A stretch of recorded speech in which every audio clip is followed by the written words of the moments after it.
My topic was how did the drug discoveries of the 1920s to 1950s influence unconscious awareness of automatism?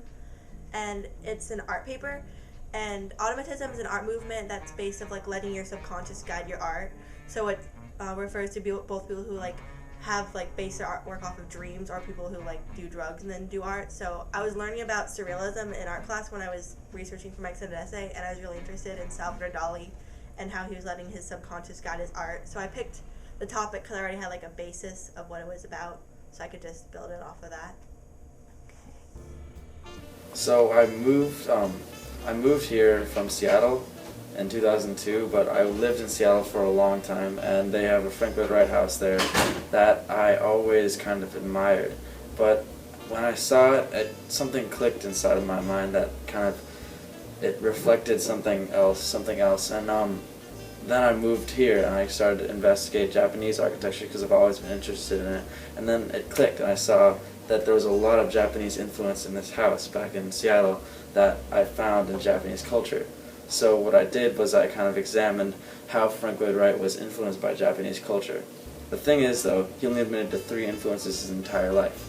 There was these Frobo blocks that he played with when he was a kid, his mentor in architecture, Louis Sullivan, and this third thing, which was the Japanese woodblock print.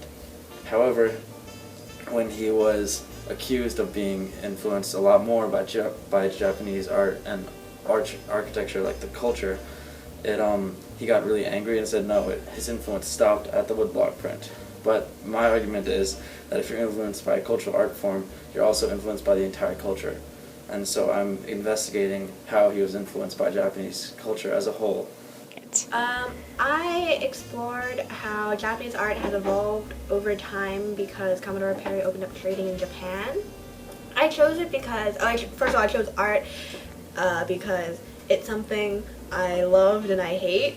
Because I said to choose something, off of whether, because we're going to end up hating it. And so I figured, I love art enough to write about it, but, I already have a hate for it because I just put myself through bad projects, so I'll do art. And so I chose my topic because initially I chose actually doing how Japanese art influenced Van Gogh, but Ms. Tam said that would be, that's a little bit too generic, like other people have done that before. And so we narrowed it down to how has art evolved and influenced people. So for the most part, I talk about how Western culture has influenced Japanese art, but I also get to talk about how European artists got influenced.